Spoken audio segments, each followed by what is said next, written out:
સુરતના વરાછા વિસ્તારમાં ફૂડ પોઈઝનિંગની શંકાસ્પદ ઘટના બાદ 5 વર્ષની બાળકીનું મોત થયું છે।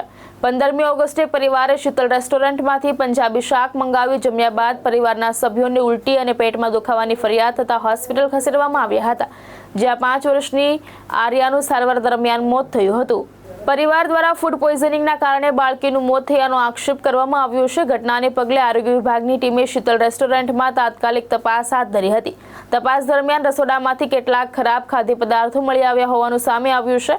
આરોગ્ય વિભાગે હાલ રેસ્ટોરન્ટ બંધ કરાવી ખાદ્ય પદાર્થોના સેમ્પલ તપાસ માટે મોકલ્યા છે। રિપોર્ટના આધારે આગળની કાયદેસરની કાર્યવાહી હાથ ધરવામાં આવશે। ફૂડ સેફ્ટી ઓફિસર સુરત મહાનગરપાલિકા।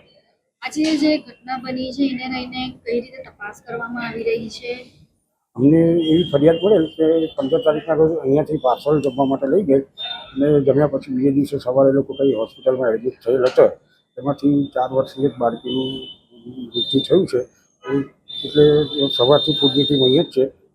રેસ્ટોરન્ટમાંથી સેમ્પલો લેવામાં આવશે અને ફૂડ સેફ્ટી અને સ્ટાન્ડર્ડ પ્રમાણે આગળની કાર્યવાહી કરવામાં આવશે, તેમજ તેને હમણાં બંધ કરાવી દેવામાં આવશે। જી, એક બાળકીનું મોત થયું છે, બીજા અન્ય પરિવારના સભ્યો ગંભીર છે। આ કેટલી ગંભીર બાબત કહેવાય અને આરોગ્ય વિભાગ દ્વારા આ પ્રકારે આ રેસ્ટોરન્ટની અગાઉ તપાસ કરી હતી? અગાઉ અહીં પણ તપાસ કરવામાં પણ આવી હતી અને બાળકીના મોતનું કારણ હજુ સ્પષ્ટ થાય પછી આપણને ચોક્કસ ખબર પડશે। જી, જે પ્રકારે અહીંથી જે રેસ્ટોરન્ટની અંદરથી જે ખરાબ જે અનાજ જે ઉપયોગમાં લેવાતી વસ્તુઓ મળી આવી છે એ કેટલી ગંભીર બાબત કહેવાય? જે પ્રકારે લોકોના સ્વાસ્થ્યને કેટલું નુકસાનકારક છે જે અહીંથી ખરાબ બધી વસ્તુઓ મળી આવી છે? દરેક ધંધાર્થીએ પોતાના ધંધામાં આટલી કાળજી રાખવી જોઈએ। તમે જો લોકોને ખવડાવતા હો તો તેને સારી પ્રોપર પૌષ્ટિક જમવાનું આપવાની આપણી ફરજ છે।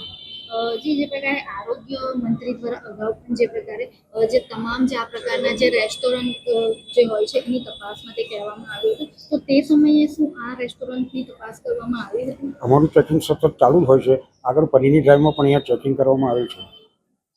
હવે આગળ જો આ બાળકીનું મોત થયું છે તો આરોગ્ય વિભાગ આ રેસ્ટોરન્ટને લઈને કઈ રીતે કાર્યવાહી કરશે અને શું કાયદાની જે પણ જોગવાઈઓ છે તે પ્રમાણે આગળની ફૂડ સેફ્ટી એક્ટ પ્રમાણે કાર્યવાહી કરવામાં આવશે।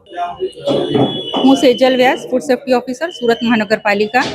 અમારા વિભાગને ફૂડ પોઈઝનિંગની ફરિયાદ મળતા અમારી ટીમ અહીં આવી પહોંચી હતી અને અહીં રેસ્ટોરન્ટની તપાસ કરતા અમુક જે બગડેલી વસ્તુને એવી મળી આવેલ છે તેનો નાશ કરાવેલ છે। રેસ્ટોરન્ટનું નામ શું છે, ક્યાં આવેલું? શીતલ રેસ્ટોરન્ટ, ઈશ્વર કૃપા રોડ, વરાછામાં આવેલું છે અને અમારી ટીમે અહીં આવીને નોટિસ આપીને તેમજ જે પણ ફૂડ સેફ્ટી મુજબ પગલાં લેવાના હતા તે લીધેલ છે, તેમજ અત્યારે તો રેસ્ટોરન્ટ બંધ કરવાની કામગીરી હાથ ધરેલ છે। જી, કેટલા લોકો મોત થયું છે? કઈ રીતે આ લોકો ક્યારે લઈ ગયા હતા જમવાનું અને શું? 15 તારીખે લઈ ગયા હતા એવી જાણ મળી છે, પણ અમારા વિભાગને આજે જ ફરિયાદ મળી છે અને બાળકીનું મોત થયું છે એ પણ અમને અહીંયા આવીને જાણ મળી છે। બીજા લોકો જે છે તેમની હાલત અત્યારે કેવી છે? અત્યારે એ પણ હોસ્પિટલાઇઝ છે એવી જાણ મળી છે।